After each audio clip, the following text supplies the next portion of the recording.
Hi friends, welcome back to സൂവൂസ് kitchen. നമ്മളിന്ന് ചെയ്യുന്നത് ഒരു ചെമ്മീൻ റൈസാണ് കേട്ടോ. ഒരു ചെമ്മീൻ ബിരിയാണിയുടെ അതേ ടേസ്റ്റോട് കൂടിയെന്നോ അല്ലെങ്കിൽ അതിലേറെ ടേസ്റ്റോട് കൂടിയിട്ടുള്ള ഈസിയായി ചെയ്തെടുക്കാവുന്ന ഒരു ചെമ്മീൻ റൈസാണ് നമ്മളിവിടെ ചെയ്യുന്നത്. ഇതിനകത്ത് ബിരിയാണിക്കുള്ള ഒരു പ്രൊസീജിയേഴ്സും ഇല്ല. വളരെ ഈസിയായി ചെയ്തെടുക്കുന്ന ഈ റെസിപ്പി എങ്ങനെയാണ് ചെയ്യുന്നതെന്ന് നോക്കാം. ഇതിൻ്റെ റെസിപ്പിയിലേക്ക് കിടക്കുന്നതിന് മുന്നായിട്ട് നിങ്ങൾക്ക് എൻ്റെ വീഡിയോ ഇഷ്ടപ്പെടുകയാണെങ്കിൽ ഒന്ന് ലൈക്ക് ചെയ്യാനും അതുപോലെ തന്നെ സബ്സ്ക്രൈബ് ചെയ്യാനും മറക്കരുത് കേട്ടോ. അപ്പോൾ നമുക്ക് എങ്ങനെയാണ് ചെയ്യുന്നതെന്ന് നോക്കാം. നമ്മളുടെ സ്പെഷ്യൽ ചെമ്മീൻ റൈസ് ഉണ്ടാക്കാൻ വേണ്ടി ഞാനിവിടെ ഒരു 500 ഗ്രാം ചെമ്മീൻ എടുത്ത് ക്ലീൻ ചെയ്ത് വെച്ചിട്ടുണ്ട് കേട്ടോ. ഇനി ഇതിലേക്ക് 1 ടേബിൾ സ്പൂൺ മുളക് പൊടി ഇട്ട് കൊടുക്കുക. ഇതിനോടൊപ്പം 1/2 ടീസ്പൂൺ മഞ്ഞൾപ്പൊടിയും ഇതിന് ആവശ്യത്തിനുള്ള ഉപ്പും കൂടി ചേർത്ത് കൊടുക്കുക. അതിനുശേഷം ഇതിലേക്ക് ഒരു പകുതി ചെറുനാരങ്ങയുടെ പീസ് എടുത്തിട്ട് അതും കൂടി ഇതിൻ്റെ കൂടെ പിഴിഞ്ഞൊഴിക്കുക കേട്ടോ. നന്നായിട്ട് അതൊന്ന് പിഴിഞ്ഞൊഴിച്ചതിന് ശേഷം നമുക്കിങ്ങനെ മിക്സ് ചെയ്ത് കൊടുക്കാം. ഇപ്പം നിങ്ങൾ മിക്സ് ചെയ്യുന്ന സമയത്ത് നിങ്ങൾക്ക് വെള്ളം കുറവുണ്ട് തോന്നുകയാണെങ്കിൽ 1 ടേബിൾ സ്പൂൺ അങ്ങനെ ഒരല്പം വെള്ളം ഒഴിച്ചിട്ട് ഒന്ന് നന്നായിട്ട് കൈവെച്ച് മിക്സ് ചെയ്യുന്നതായിരിക്കും കൂടുതൽ നല്ലത്. എന്നിട്ട് ഇതൊരു 15 to 20 മിനിറ്റ്സോളം നമുക്കിതൊന്ന് മാരിനേഷൻ നന്നായിട്ട് പിടിക്കാൻ വേണ്ടി മാറ്റി വയ്ക്കാം കേട്ടോ. അടുത്തതായി നമുക്കിതിലേക്ക് വേണ്ട റൈസ് ഒന്ന് ഒരല്പം നേരം വെള്ളത്തിൽ കുതിർത്ത് വെക്കേണ്ടതുണ്ട്. അതിന് വേണ്ടി 2 കപ്പ് ഞാൻ ജീരകശാല റൈസാണ് എടുക്കുന്നത്. അതായത് നമ്മൾ നെയ്ച്ചോറിനൊക്കെ എടുക്കില്ലേ, കൈമ റൈസ് എന്നൊക്കെ പറയുന്ന ആ റൈസാണ് എടുക്കുന്നത്. നിങ്ങൾക്ക് ബസ്മതി റൈസ് വേണമെങ്കിലും എടുക്കാം കേട്ടോ. അപ്പോൾ ഇത് നന്നായിട്ട് വാഷ് ചെയ്തതിന് ശേഷം ഞാനിപ്പോൾ അതാ വെള്ളത്തിൽ ഒന്ന് കുതിർത്ത് വെക്കുന്നുണ്ട്. ഇതൊരു 15 to 20 മിനിറ്റ്സ് കുതിർത്ത് വെക്കാം. അപ്പോൾ അതൊന്ന് അടച്ച് നമുക്കൊന്ന് മാറ്റി വയ്ക്കാം കേട്ടോ. നമ്മളുടെ ചെമ്മീൻ ഇപ്പം മാരിനേറ്റ് ചെയ്ത് വെച്ചിട്ട് 20 മിനിറ്റ്സ് കഴിഞ്ഞിട്ടുണ്ട് കേട്ടോ. അപ്പോൾ ഇത് ഫ്രൈ ആക്കാൻ ഞാൻ എന്താ ഒരു സോസ് പാൻ അടുപ്പിൽ വെച്ച് ചൂടായപ്പോൾ അതിലേക്ക് ഒരു 4 ടേബിൾ സ്പൂൺ വെളിച്ചെണ്ണ ഒഴിച്ച് കൊടുക്കുകയാണ്. സോസ് പാൻ വെക്കുകയാണെങ്കിൽ നമുക്കിതിൽ ഫ്രൈ ആക്കി എടുക്കാനും പറ്റും. അതേ എണ്ണയിൽ തന്നെ നമുക്ക് റൈസും കുക്ക് ചെയ്തെടുക്കാം. അപ്പോൾ 2 പാത്രം എടുക്കേണ്ട ആവശ്യമില്ലല്ലോ. അപ്പോൾ അതാണ് കേട്ടോ സോസ് പാനിൽ ഫ്രൈ ആക്കുന്നത്. അപ്പോൾ ഇതിലേക്ക് നമ്മൾ മാരിനേറ്റ് ചെയ്ത് വെച്ച ചെമ്മീൻ ഓരോന്നായി പറക്കി വെച്ച് കൊടുക്കാം.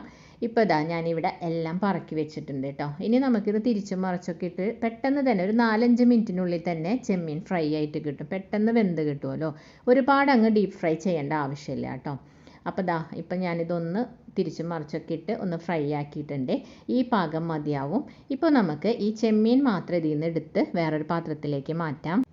നമ്മളുടെ ചെമ്മീൻ മാറ്റിയതിന് ശേഷം ഇത് തീ നന്നായിട്ട് ഫ്ലെയിം നന്നായിട്ട് കുറച്ച് വെക്കണം കേട്ടോ, അല്ലെങ്കിൽ പെട്ടെന്ന് കരിഞ്ഞു പോയി. എന്നിട്ട് ഈ എണ്ണയിലേക്ക് ഒരു 3 കഷ്ണം പട്ട, 6 ഗ്രാമ്പു, 4 ഏലക്കായും കൂടി ഇട്ട് കൊടുക്കുക. അതൊന്ന് പൊട്ടി വരുന്ന സമയത്ത് ഇതിലേക്ക് 2 ടീസ്പൂൺ ഇഞ്ചി വെളുത്തുള്ളി അരച്ചെടുത്തത് കേട്ടോ, പേസ്റ്റായിട്ട് തന്നെ ഇട്ട് കൊടുക്കണം. എന്നിട്ട് നന്നായിട്ടൊന്ന് മൂപ്പിച്ചെടുക്കുക. അതിനുശേഷം ഇതിലേക്ക് 2 ചെറിയ സവോള എടുത്തിട്ട് നീളത്തിൽ കനം കുറച്ചരിഞ്ഞ് ഇതിലേക്ക് ഇട്ട് കൊടുക്കുക കേട്ടോ. സവോള ഇട്ടൊന്ന് ഇളക്കിക്കഴിഞ്ഞാൽ പിന്നെ ആ മസാല അങ്ങനെ കരിച്ചിൽ വരില്ല. അതുവരെ ഒന്ന് ശ്രദ്ധിച്ചാൽ മതി കേട്ടോ. ഒന്ന് നന്നായിട്ട് നമുക്ക് ഇളക്കി കൊടുക്കാം. നമ്മൾ സവോളയും കൂടി ചേർത്ത് മിക്സ് ചെയ്യുമ്പോൾ ഇപ്പം നിങ്ങൾക്ക് കാണുമ്പോൾ നല്ലൊരു റെഡിഷ് കളറായിട്ട് ഫീൽ ചെയ്യുന്നുണ്ടാവില്ലേ, സവോളയൊക്കെ മൂത്ത പോലെ. അങ്ങനെയല്ല കേട്ടോ, അത് ആ എണ്ണയിൽ ചെമ്മീൻ വറുത്ത മസാല ഉണ്ടായിരുന്നില്ലേ, അതും കൂടി കിടന്ന കാരണം കൊണ്ടാണ് ഈ കളർ വന്നിട്ടുള്ളത്. ഇതിപ്പോൾ ജസ്റ്റ് ഒന്ന് ട്രാൻസ്പാരൻ്റ് ആയി വന്നിട്ടുള്ളൂ സവോള. ഈ സമയത്ത് 3 പച്ചമുളക് ഞാൻ ഇതിലേക്ക് ഇട്ട് കൊടുക്കുന്നുണ്ട് കേട്ടോ. അതൊന്ന് നടുകെ പിളർന്നിട്ടാണ് ഇട്ട് കൊടുത്തിട്ടുള്ളത്. ഇനി ഇതിലേക്ക് നമുക്കൊരല്പം കൂടുതലായി തന്നെ വേപ്പിലയും കൂടി ചേർത്ത് കൊടുക്കുക. ഇങ്ങനെ വേപ്പില കൂടുതൽ ചേർക്കുമ്പോൾ ഒരു പ്രത്യേക ടേസ്റ്റാണ് കേട്ടോ. അതും കൂടി ചേർത്ത് ഒന്ന് മിക്സ് ചെയ്തതിന് ശേഷം നമുക്കിതിലേക്ക് ഇനി ഒരു 1/2 ടീസ്പൂൺ മഞ്ഞൾപ്പൊടിയും കൂടി ചേർത്ത് കൊടുക്കാം. മഞ്ഞൾപ്പൊടിയും കൂടി ഇട്ട് ഒന്ന് നന്നായിട്ട് മിക്സ് ചെയ്ത് കൊടുക്കാം കേട്ടോ. നമ്മൾ ആ ഇട്ട് കൊടുത്ത മഞ്ഞൾപ്പൊടിയും കൂടി മൂത്ത് വന്നപ്പോൾ ഇതിലേക്ക് 2 മീഡിയം ടൈപ്പ് തക്കാളിയാണ് ഞാൻ കട്ട് ചെയ്ത് ഇട്ട് കൊടുത്തിട്ടുള്ളത് കേട്ടോ. അപ്പോൾ തക്കാളി ഒന്ന് ഇളക്കി കൊടുത്തിട്ട് നമ്മൾ മൂടി വെക്കുകയാണെങ്കിൽ പെട്ടെന്ന് ഇത് നമുക്ക് വേവിച്ചെടുക്കാൻ പറ്റും, വഴറ്റിയെടുക്കാൻ പറ്റും തക്കാളി. അപ്പോൾ അത് വേവിക്കാൻ മൂടി വെക്കുന്നതിന് മുന്നേ ഇതിലേക്ക് ആവശ്യത്തിനുള്ള ഉപ്പിട്ട് കൊടുക്കുക. ഇതിലേക്ക് തന്നെയാണ് നമ്മൾ റൈസ് ഇടുന്നത്. അപ്പോൾ റൈസിനുള്ള ഉപ്പും കൂടെ കണക്കാക്കിയിട്ട് ഇട്ട് കൊടുക്കുക കേട്ടോ. എന്നിട്ട് നന്നായിട്ട് ഇളക്കിയിട്ട് ഒന്ന് മൂടി വയ്ക്കുക. ഒരു 2 മിനിറ്റ് ആകുമ്പോഴേക്കും തന്നെ ആയി കിട്ടും. നമ്മളെ തക്കാളി നമ്മൾ വേവാൻ വെച്ചിട്ടുള്ള സമയം കൊണ്ട് ഞാനിവിടെ അടുപ്പിൽ ഒരു പാത്രത്തിൽ 3 കപ്പ് വെള്ളം തിളപ്പിക്കാൻ വെച്ചിട്ടുണ്ട്. അതായത് 1 കപ്പ് റൈസിന് 1.5 കപ്പ് വെള്ളം എന്നതാണ് കണക്ക് കേട്ടോ. ഏത് കപ്പ് കൊണ്ടാണോ നിങ്ങൾ റൈസ് എടുത്തത് ആ സെയിം കപ്പ് വെച്ച് തന്നെ വെള്ളം എടുക്കുക. അപ്പോൾ കറക്റ്റ് ആയിരിക്കും. അപ്പോൾ ഇതാ നമ്മളുടെ വെള്ളം ഇവിടെ തിളച്ച് വന്നിട്ടുണ്ട്. അപ്പോൾ നമ്മൾ വഴറ്റാൻ വെച്ച തക്കാളി എന്തായി നോക്കാം കേട്ടോ. ഇപ്പം ഇപ്പോൾ നമ്മളുടെ തക്കാളിയൊക്കെ ഒന്ന് ഓപ്പൺ ചെയ്ത് നോക്കാം. നോക്കൂ, ഇത് നല്ല അടിപൊളിയായിട്ട് അത് വെന്ത് വന്നിട്ടുണ്ട് കേട്ടോ. അപ്പോൾ ഈസി ആയിട്ട് നമുക്ക് തക്കാളിയൊക്കെ ഇതുപോലെ അടച്ച് വെച്ച് വേവിച്ചെടുക്കാം. ഇത് നന്നായിട്ടൊന്ന് മിക്സ് ചെയ്ത് കൊടുത്തതിന് ശേഷം നമ്മൾ നേരത്തെ അരി കുതിർത്ത് വെച്ചിട്ടുണ്ടായിരുന്നല്ലോ, അത് ഞാൻ 20 മിനിറ്റ്സ് കഴിഞ്ഞപ്പോൾ ഒരു സ്റ്റെയിനറിലേക്ക് മാറ്റിക്കൊടുത്ത് അതിലെ വെള്ളമൊക്കെ നന്നായിട്ട് വാറ്റിക്കളഞ്ഞിട്ടുണ്ട് കേട്ടോ. എന്നിട്ട് അത് ഈ റൈസ് ഇതിലേക്ക് ഇട്ട് കൊടുത്ത് ഈ മസാലയായി നന്നായിട്ടൊന്ന് മിക്സ് ആക്കാം. റൈസ് നന്നായിട്ട് മിക്സ് ചെയ്തെടുത്തതിന് ശേഷം ഇതിലേക്ക് നമുക്ക് 1 ടീസ്പൂൺ ഗരം മസാല പൗഡർ ഇട്ട് കൊടുക്കാം. ഗരം മസാല പൗഡർ ചേർത്തതിന് ശേഷം ഇതിലേക്ക് കുറച്ച് മല്ലിയില അരിഞ്ഞത് ഇട്ട് കൊടുക്കുക. ഏകദേശം പറയുകയാണെങ്കിൽ ഒരു പിടിയൊക്കെ മതിയാവും. ഒരുപാട് മല്ലിയില അരിഞ്ഞത് ചേർക്കേണ്ട ആവശ്യമില്ല കേട്ടോ. ഇത്ര തന്നെ മതിയാവും. എന്നിട്ട് ഇതൊന്ന് നന്നായിട്ട് മിക്സ് ചെയ്തതിന് ശേഷം നമ്മൾ നേരത്തെ തിളപ്പിക്കാൻ വെച്ച വെള്ളം ഉണ്ടല്ലോ, അത് ഫുള്ളായിട്ട് ഇതിലേക്ക് ഒഴിച്ചു കൊടുക്കുക. എന്നിട്ട് ഈ റൈസും വെള്ളവും കൂടി ഒന്ന് നന്നായിട്ടൊന്ന് മിക്സ് ചെയ്ത് കൊടുക്കുക കേട്ടോ. അതിന് ശേഷം നമുക്കിതിലേക്ക് 1 ടീസ്പൂൺ നെയ്യ് ചേർത്ത് കൊടുക്കാം. അപ്പോൾ ഞാനിപ്പോൾ ഇവിടെ 1 ടീസ്പൂൺ ചേർത്തന്നേ ഉള്ളൂ. കൂടുതൽ ഇതിൻ്റെ നെയ്യുടെ ടേസ്റ്റ് ഇഷ്ടമുള്ളവർക്ക് 2 or 3 ടീസ്പൂൺ വരയ്ക്കും ചേർത്ത് കൊടുക്കുക കേട്ടോ. അപ്പോൾ നെയ്യും കൂടെ ചേർത്തൊന്ന് മിക്സ് ചെയ്തതിന് ശേഷം ഇതിലേക്ക് 1 കപ്പ് തേങ്ങ ചെരുകിയതും കൂടി ഇട്ട് കൊടുക്കാം. ഇങ്ങനെ തേങ്ങ ചെരുകിയത് ചേർക്കുമ്പോൾ ഈ റൈസിനൊരു പ്രത്യേക രുചിയാണ് കേട്ടോ. അപ്പോൾ ഇത് നിങ്ങൾ ഒരിക്കലും സ്കിപ്പ് ചെയ്യരുത്, തേങ്ങ ചെരുകിയത് ഇട്ട് കൊടുക്കണേ. എന്നിട്ട് ഫ്ലെയിം ഒന്ന് മീഡിയം ഫ്ലെയിമിലാക്കിയിട്ട് അടച്ച് വെച്ച് വേവിച്ചെടുക്കുക.